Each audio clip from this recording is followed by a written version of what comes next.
오늘 우리에게 주시는 하나님의 말씀은 고린도전서 7장 17절에서 24절까지의 말씀입니다. 고린도전서 7장 17절에서 24절까지의 말씀입니다. 제가 가진 성경책 신약성경 270쪽에 있습니다. 봉독하겠습니다. 오직 주께서 각 사람에게 나눠주신 대로 하나님이 각 사람을 부르신 그대로 행하라. 내가 모든 교회에서 이와 같이 명하노라. 할례자로서 부르심을 받은 자가 있느냐? 무할례자가 되지 말며 무할례자로 부르심을 받은 자가 있느냐? 할례를 받지 말라. 할례 받는 것도 아무것도 아니요 할례 받지 아니하는 것도 아무것도 아니로되 오직 하나님의 계명을 지킬 따름이니라. 각 사람은 부르심을 받은 그 부르심 그대로 지내라. 내가 종으로 있을 때 부르심을 받았느냐? 염려하지 말라. 그러나 내가 자유롭게 될 수 있거든 그것을 이용하라. 주 안에서 부르심을 받은 자는 종이라도 주께 속한 자유인이요 또 그와 같이 자유인으로 있을 때 부르심을 받은 자는 그리스도의 종이니라. 너희는 값으로 사신 것이니 사람들의 종이 되지 말라. 형제들아, 너희는 각각 부르심을 받은 그대로 하나님과 함께 거하라. 아멘. 말씀의 제목을 함께 읽었으면 좋겠습니다. 시작. 크리스티아노인가 가이사리아노인가.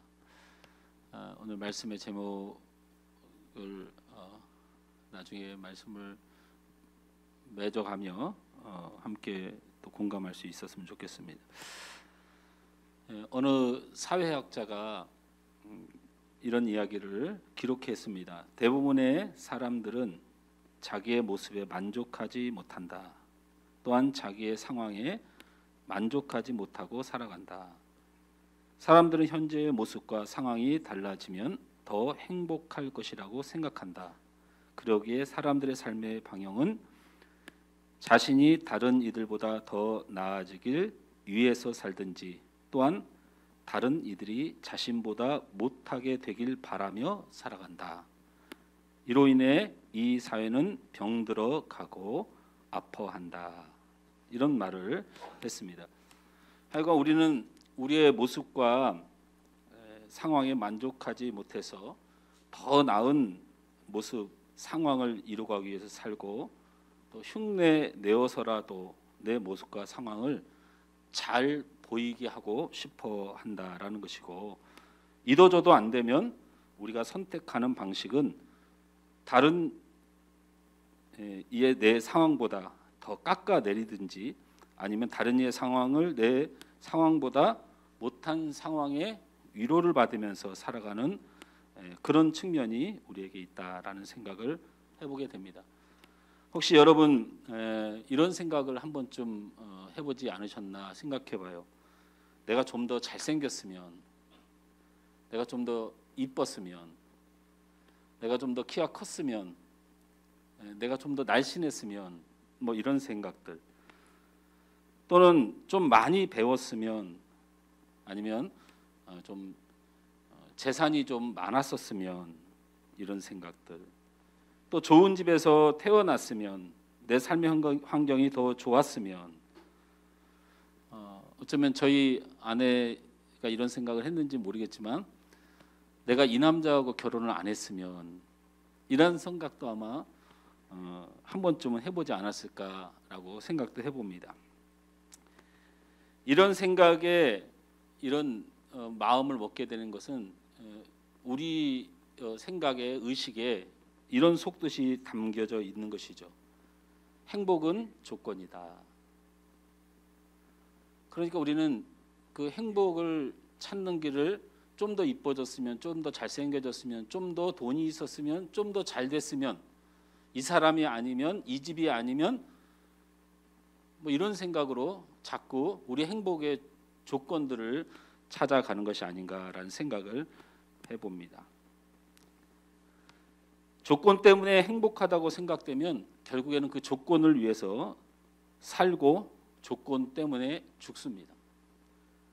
우리의 희노애락의 일들이 세상의 조건과 상황에 있고 우리는 그 희노애락의 모든 것들의 근거를 살펴보면 결국 그 조건과 상황들에 끌려다니는 삶을 살아가게 된다는 것이죠.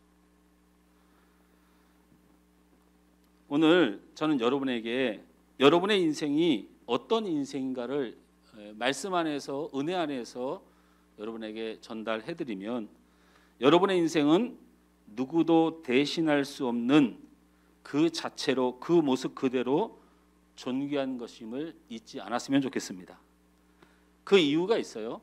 그 이유는 여러분의 인생이 그 상황이 조건이 어떤지는 제가 잘 모르겠지만 여러분의 인생이 누구도 대신할 수 없는 그 모습 그대로 존귀한 이유는 여러분의 인생을 하나님께서 계획하시고 인도하시기 때문이에요. 하나님이 여러분의 인생 한 사람 한 사람을 계획하시고 인도하시기 때문에 우리가 다른 사람의 인생을 부러워하고 따라서 사는 것 자체가 우리는 잘못하고 있는 것이다라는 거예요. 여러분이 행복하게 살고 돈이 많게 살고 더 건강하게 살고 더 멋있는 모습으로 사는 게 문제가 아니고 하나님을 믿는 사람들이 다른 사람의 인생을 절대로 부러워하거나 다른 사람의 인생을 따라하거나 할 필요가 없는 이유가 뭐냐면 하나님께서 여러분의 인생을 계획하시고 인도하신 각자의 인생이 있기 때문이에요. 그래서 다른 사람과 나를 비교하는 것조차도 사실은 어리석은 것입니다. 우리의 인생에 대해서 오늘 성경은 이렇게 말씀하십니다. 17절 말씀을 다 같이 한번 읽어보겠습니다. 다 같이 시작. 오직 주께서 각 사람에게 나누어 주신 대로 하나님이 각 사람을 부르신 그대로 행하라. 내가 모든 교회에서 이와 같이 명하노라. 여러분 사도 바울이 성경을 쓰면서 명한다는 말을 사용하는 적이 거의 없죠. 하나님 말씀을 대할 때도 명한다는 표현을 신약에서는 잘 안 씁니다. 그런데 사도 바울이 자신이 성도들에게 말씀을 전하는 것도 아니고 가르치는 것도 아니고 명한다는 말을 쓰는 유일한 구절이죠. 사도 바울이 성령에 충만하여 하나님의 말씀을 기록해 가면서 이것은 분명히 하나님께서 명령하시고 하나님께서 기록하신 것이라는 뜻으로 말씀을 하는 것인데 그 내용이 무엇인가 보냐면 오늘 말씀에 읽은 17절 말씀의 가장 핵심은 각 사람을 부르신 그대로 행하라라는 것입니다. 근데 이 말씀이 고린도 교회를 향해 있다는 것을 주목해 볼 때 우리는 의문점이 드는 일이 있습니다. 고린도 교회는 다양한 형태의 사람들이 함께 존재합니다. 그 중에서는 할례를 받은 유대인, 또 할례를 받지 않는 헬라인 이런 사람들이 섞여서 있는 공동체가 고린도 교회였습니다. 뿐만 아니고 종으로 있다가 예수를 믿은 사람, 또 종을 부르며 살던 주인 이 사람들이 또 교회 공동체 안에 함께 있었다는 것입니다. 또 부한 자, 가난한 자가 함께 있었고 그다음에 유대 사상을 가진 유대주의자와 헬라 사상을 가진 헬라주의자들이 함께 그 고린도 공동체 안에 있었다는 것입니다. 그런데 오늘 말씀이 자꾸 걸려야 되는 거죠. 왜? 각 사람은 그대로 행하라 이렇게 써 있어요. 그리고 여러분이 말씀의 24절 말씀 맨 끝을 제가 읽어드리면 형제들아 너희는 각각 부르심을 받은 그대로 하나님과 함께 거하라. 함께 할 수 있는 사람들이 아니죠. 함께 하면 안 돼요 절대로.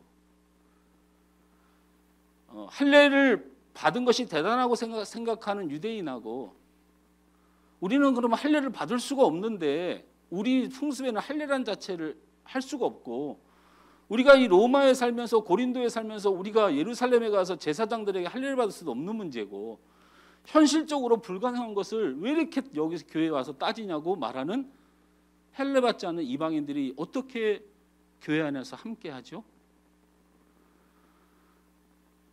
더 현실적으로 보면 고린도 교회의 70% 이상이 노예라고 추정이 돼요.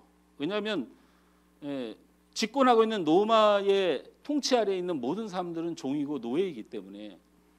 근데 그 노예가 예수를 믿고 와서 예배드리려고 하는데, 신앙생활 하려고 하는데, 그 예배당 안에 자신을 부리는 주인이 가서 같이 예배를 드려요.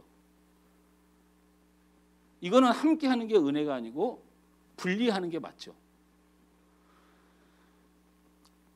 이런 측면에서 여러분 잘 알다시피 성만찬에서 문제가 됐던 부자들의 횡포와 가난한 자들의 서름, 이것이 전혀 개선되지 않은 것이 고린도 교회였고, 이것은 단편적인 얘기지만 고린도 전후서를 통하여 총체적으로 난관을 겪는 것이 서로 생각과 서로의 삶의 방식과 생각의 방식이 다른 사람들이 유독이도 많아서 문제가 많이 되는 것이 바로 고린도 교회인데, 바울의 메시지가 이상하다는 거죠. 차라리 바울의 메시지가 여기서 서로 이해해라, 서로 사랑해라, 서로 참아라, 뭐 이렇게 얘기를 했다든가, 또 하나는 우리 모두 죄인이다, 예수님 앞에 우리가 모두 죄인인데 누굴 미워하고 누굴 차별하느냐, 이렇게 가르쳐서 모든 사람을 획일적으로 만들어 놓는 시도가 있었다면 이 말이 이해가 돼요. 있는 모습 그대로 행하라, 또는 너희가 각각 모든 사람들이 하나님과 함께 이 전에 거하라, 이 말이 좀 이해가 된단 말이죠. 그러나 전혀 그런 게 없어요. 그러면 이 의문을 어디서 풀어 가봐야 될까요? 라는 것이에요. 여기 우리 한글 성경을 보면, 여러분 성경을 잠깐 봅니다.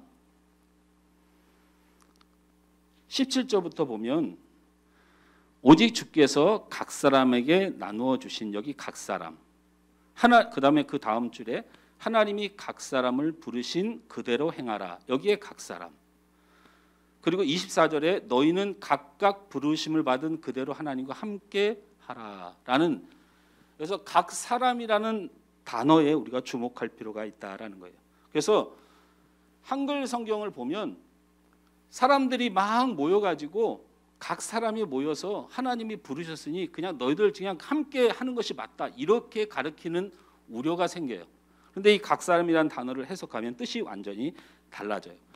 헤카스토스라는 단어예요, 이 각 사람은. 그러니까 이 말을 해석하면 헤카스토스이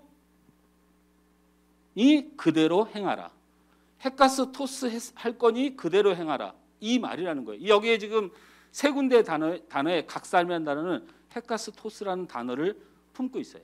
이게 무슨 뜻이냐, 낱낱이 빠짐없이 라는 뜻이에요.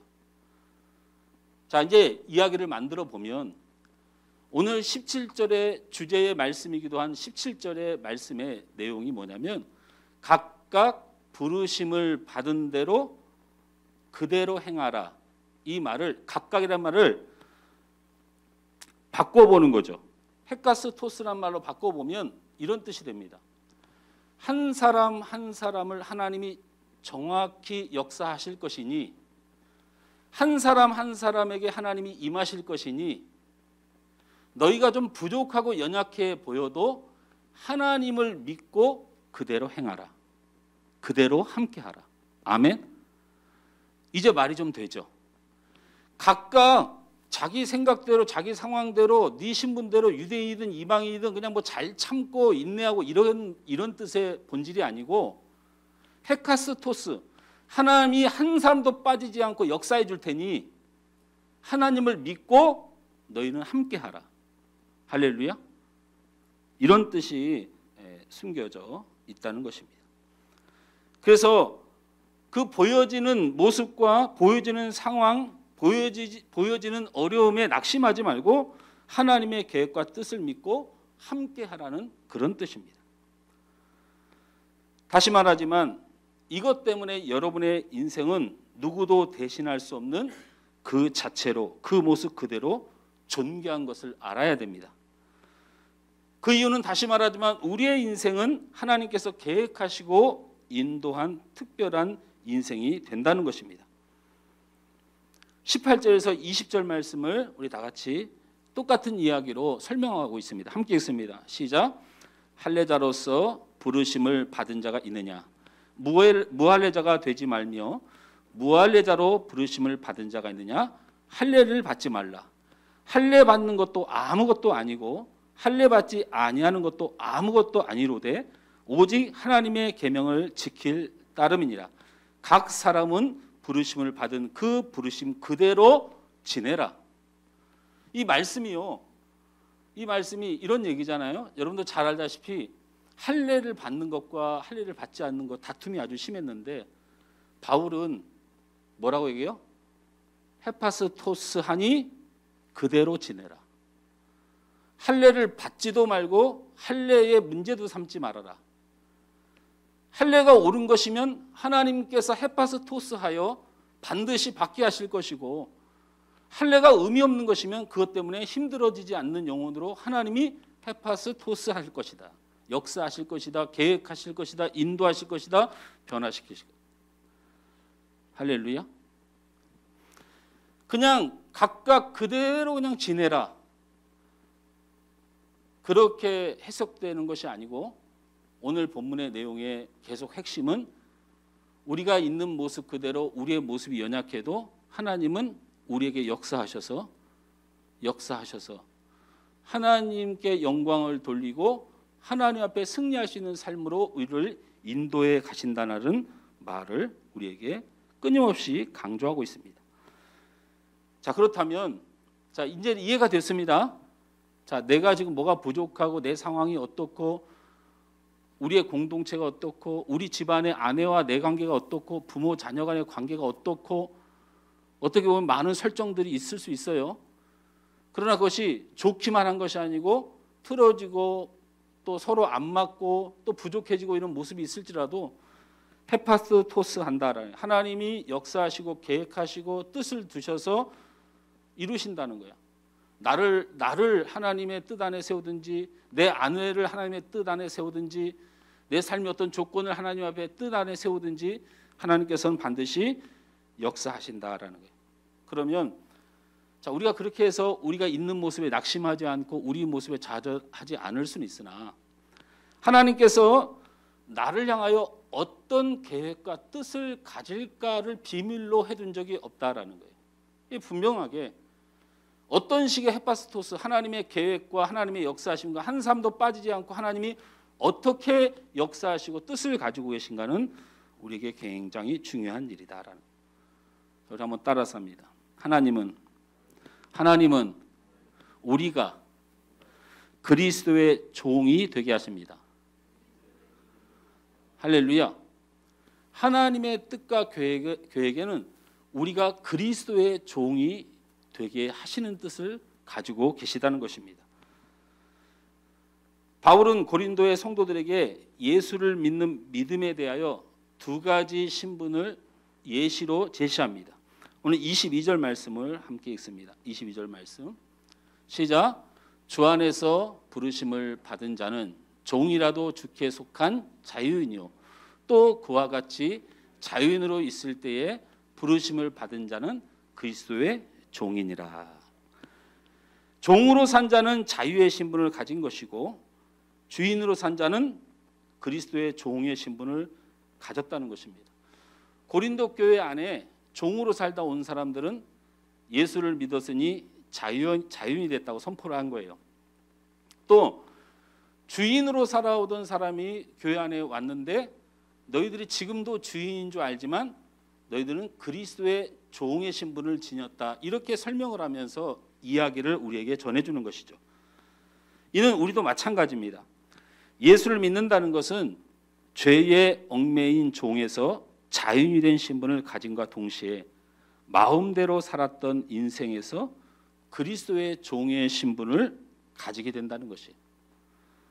여러분, 예수를 믿는 사람이란 것, 죄에 대해서는 자유인이지만 삶에 대해서는 그리스도의 종이 되는 새로운 신분을 가졌다.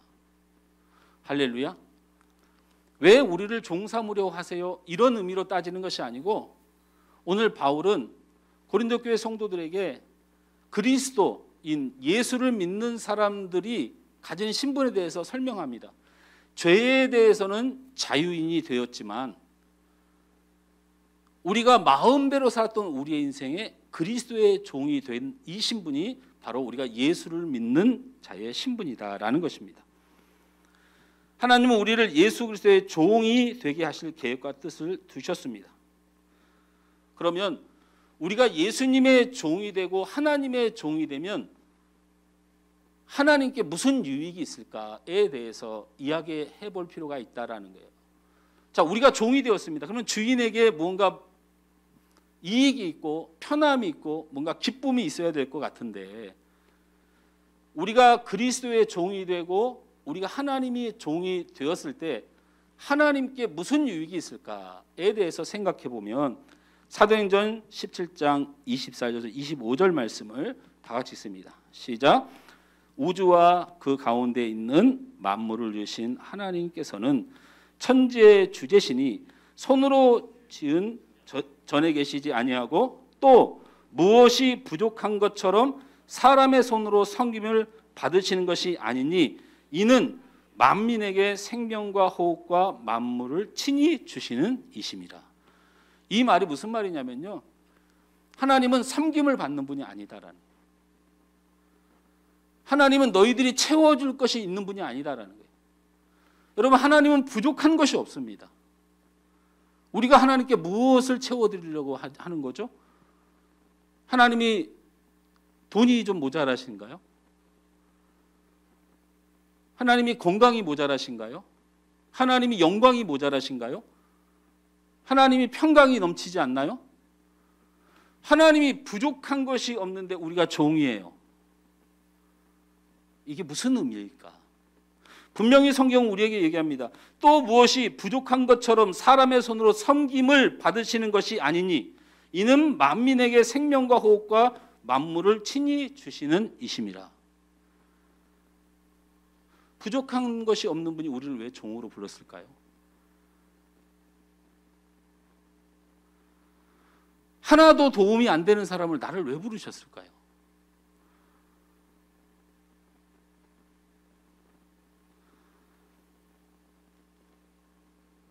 바로 우리를 사랑하시고 우리를 보호하시고 우리에게 가진 것을 다 주셔서 우리를 복되게 하시려고 하나님 우리를 종으로 부르셨다. 할렐루야. 우리가 그리스도의 종이 되었다고 하니까 하나님을 잘 섬기고 하나님 앞에 엎드리고 우리가 대단히 하나님을 위하여 뭔가 할 것처럼 그렇게 하라고 우리를 부르셨나라고 먼저 생각할 수 있지만, 사실은 성경대로 보면 하나님은 우리를 통하여 섬김을 받을 것이 하나도 없는 분이다.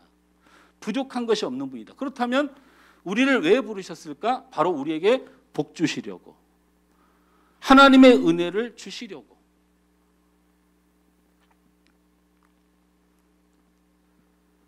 이 세상에 하나님이 하나님의 위치에서 하나님의 것을 드러나 보인 유일한 이유는 바로 여러분 때문이다라는 것이. 바울을 보십시오. 그의 마음을 주장하던 것이 세상이었습니다. 바울이 예수님을 핍박하고 그리스도를 핍박했던 이유는 바로 세상의 종이었기 때문입니다. 어떤 세상의 종이었습니까? 바로 바울은 몹시 분해하고 증오하는 세상의 종이었어요.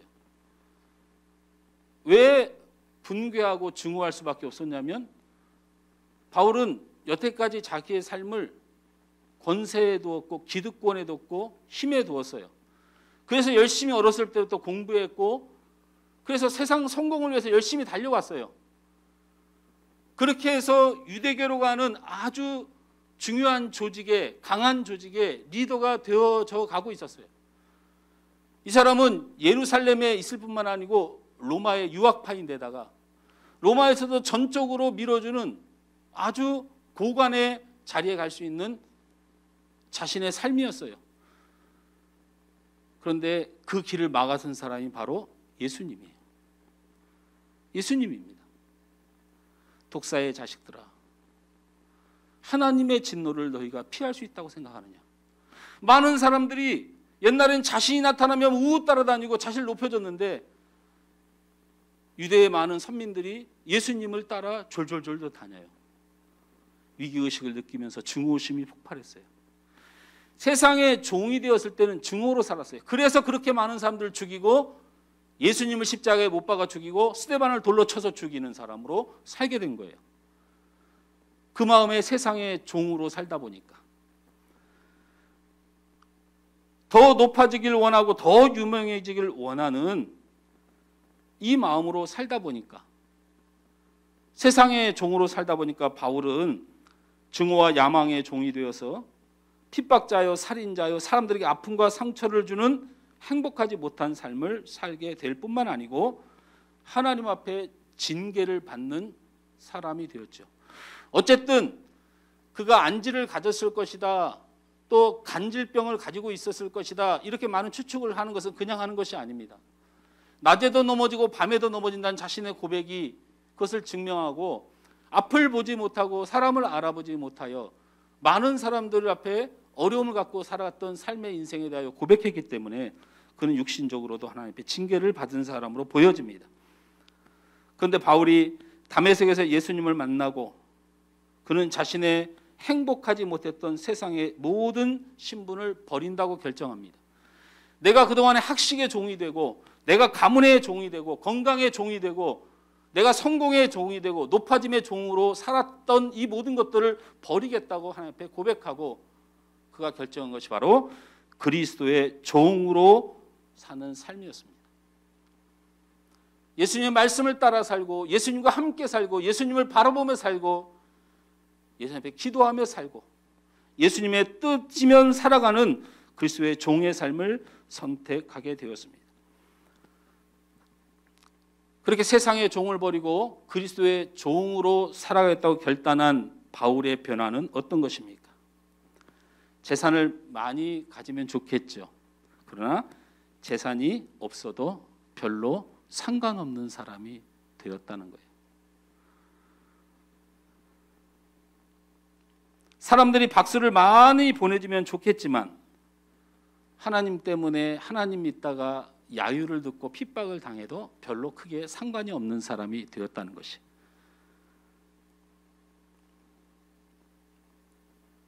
내 삶에 여러 가지 즐거운 일만 있었으면 좋겠지만 내 삶에 때로는 어려움과 환난이 와도 크게 나는 개의치 않는 사람이 된 사람, 바로 이 사람이 바울입니다. 내가 예수님의 종이고 그리스도의 종인가에 대하여 나를 평가하고 측정할 때 내 마음이 어떻게 요동치는가를 살펴보면 돼요. 원래 낙천적으로 살아서 그냥 나는 다 그 인생이 그렇다고 생각해. 여러분, 그렇다고 생각하기에 사라지지 않아요. 그래도 살만하니까 그렇게 긍정적인 생각도 나오는 거예요. 근데 이것은 긍정적인 생각의 이야기를 하는 것이 아닙니다. 바울은 절대 변하지 않을 사람이었고 그가 세상으로 종으로 살 때는 절대 바뀌지 않는 그 표변을 가진 사람이었는데 그리스도의 종으로 살기로 결정한 후에는 바울의 인생이 완전히 바뀌었다는 것이. 어떻게? 아무 상관이 없어요.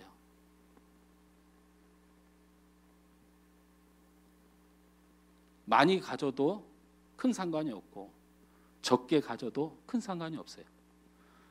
잘 돼도 상관이 없고 못 된다고 해서 크게 상관이 없어요. 잘 되면 하나님의 영광을 드러낼 것 때문에 고민하는 거죠. 못 되면 그것 또한 하나님의 계획과 뜻이 있다고 믿기 때문에 크게 상관이 없어요. 우리 사랑하는 성도들이 그리스도의 종으로 살면서 아직도 자기 인생의 스스로 주인이 되어서 그 대가와 결과와 그 모든 것들을 내가 책임져야 된다는 마음 때문에 잘 되지 못했을 때, 많이 가지지 못했을 때, 내가 다른 사람들에게 좀 뒤처진다고 보여질 때 견딜 수 없는 삶의 나락과 낙심과 절망 가운데 사는 이유는 아직도 우리가 그리스도의 종이 아니고 세상의 종이기 때문에.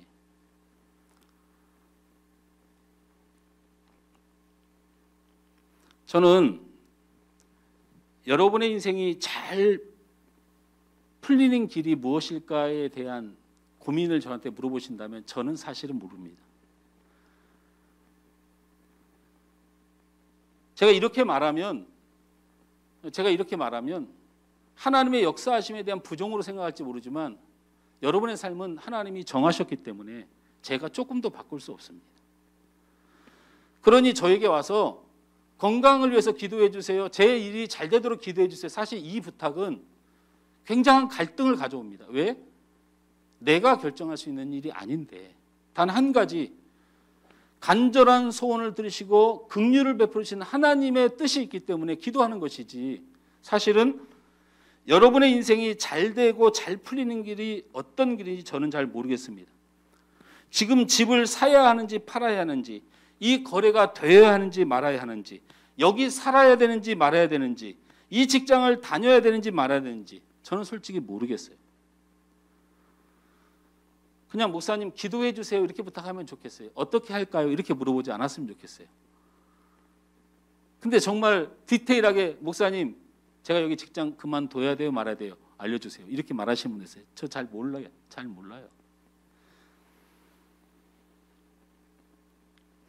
우리의 인생이 잘 되는 길은 잘 모르겠습니다.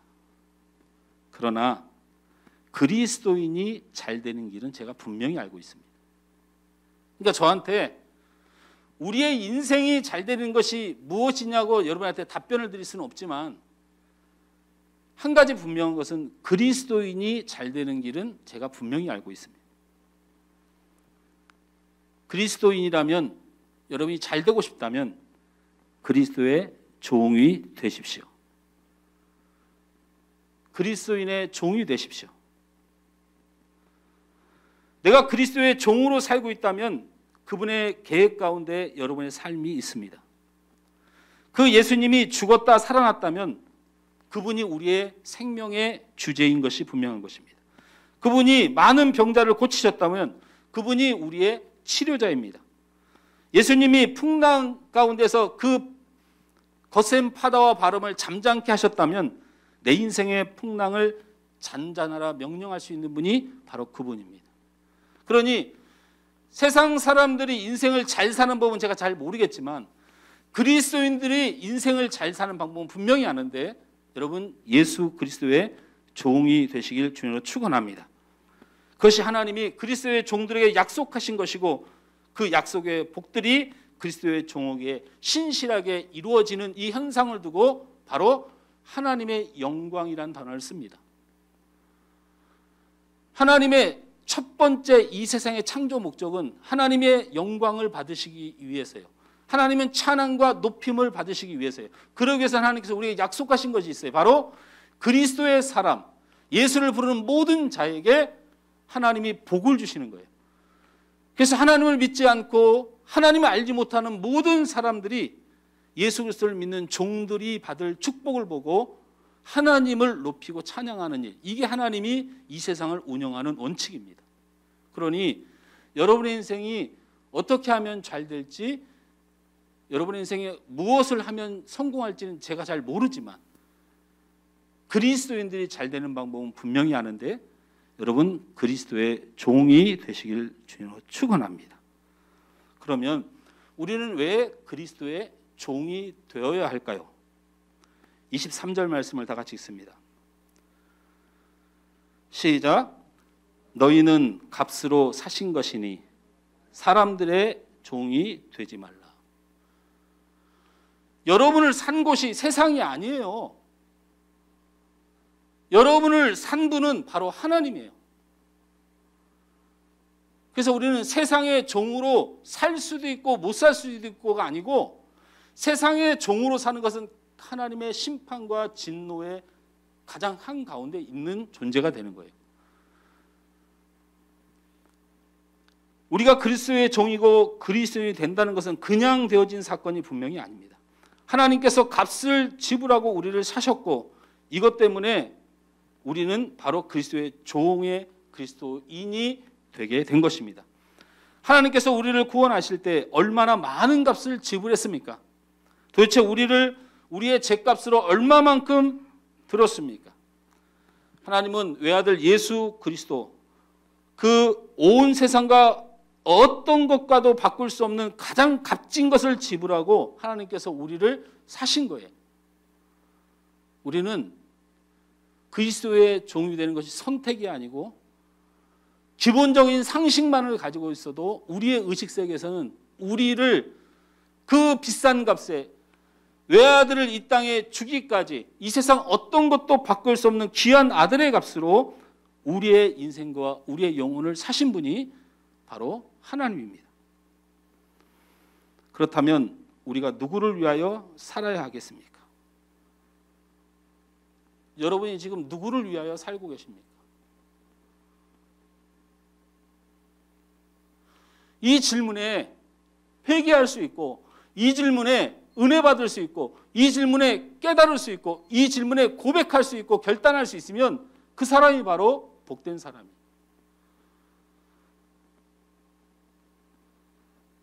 우리가 누구를 위하여 살아야겠습니까? 우리가 얼마나 두려워하며 하나님을 기쁘시게 해야 되는 존재인 것을 여러분 아셔야 됩니다. 나를 기쁘게 하고 세상의 종으로 사는 일이 얼마나 두려운 일인가를 깨달아야 됩니다. 너희는 값으로 사신 것이니 사람의 종이 되지 말라 하신 이 말씀이 들리셔야 됩니다.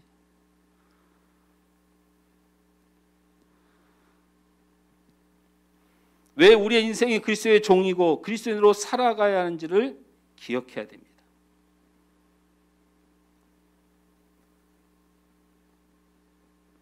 로마에는 옛날 예수님이 이 땅에 오시고 죽으시고 한참 핍박의 역사가 있었던 로마 시대에는 두 종류의 사람이 있었습니다. 그것이 바로 크리스티아노라는 사람들과 카이사리아노라는 사람들이 존재했습니다. 크리스티아노라는 뜻은 그리스도의 사람들이라는 뜻입니다. 카이사리아노라는 뜻은 가이사의 사람들이라는 뜻입니다. 가이사는 여러분이 잘 알다시피 황제를 뜻하는 것입니다. 오늘 말씀의 제목이 크리스티아노인가 가이사리아노인가라는 말씀의 제목이었습니다. 이 말은 로마 당시에 로마 안에 살던 사람들의 두 종류의 사람이 있었는데 그리스도의 사람들과 황제의 사람들로 분류었다는 것입니다. 크리스티아노는 발견되면 다 죽였습니다. 그래서 로마 안에 사는 사람들이 와서 늘 묻는 질문이 네가 가이사의 사람, 황제의 사람이냐, 네가 그리스도의 사람이냐 물을 때 저는 그리스도를 모릅니다. 저는 카이사리아노입니다. 라고 고백해야 살았습니다. 왜냐하면 크리스티아노라는 이 단어의 뜻의 내용이 뭐냐면 우리의 생명이 주께 있습니다라는 뜻입니다. 크리스티아노라는 뜻은 우리의 생명이 주께 있습니다라는 뜻이고 카이사리아노라는 뜻은 우리의 생명이 황제께 있습니다라는 뜻입니다. 여러분 로마 황제 마르크스 아우렐리우스라는 사람을 혹시 아는지 모르겠어요. 여러분 영화 중에서 글라디에이터라는 영화가 있죠. 거기 보면 그 뭡니까 막시무스가 나오고 이 황제의 아주 충성된 장군인데 그 황제의 아들과 갈등을 가지고 뭐 원형 경기장에서 검투를 벌이고 이런 영화입니다. 이 글라디에이터의 실제로 그 황제의 이름이 마르크스 아울레우스이고 역사에 있었던 인물입니다. 그때만 해도 기독교는 불법이었고 로마 제국 내의 신자들은 예수님을 믿는다는 이유 하나만으로 투옥되고 고문당하고 죽음을 당하던 시기였습니다. 마르크스 아울리우스 황제 때 기록된 문헌에 보면 한 사형수의 기록이 기록되어 있습니다. 그 기록은 이렇습니다. 예수를 믿는다는 이유로 체포된 한 젊은 집사는 재판 과정에서 재판장이 너는 누구냐라고 물었다. 그는 이렇게 대답했다. 나는 크리스티아노입니다.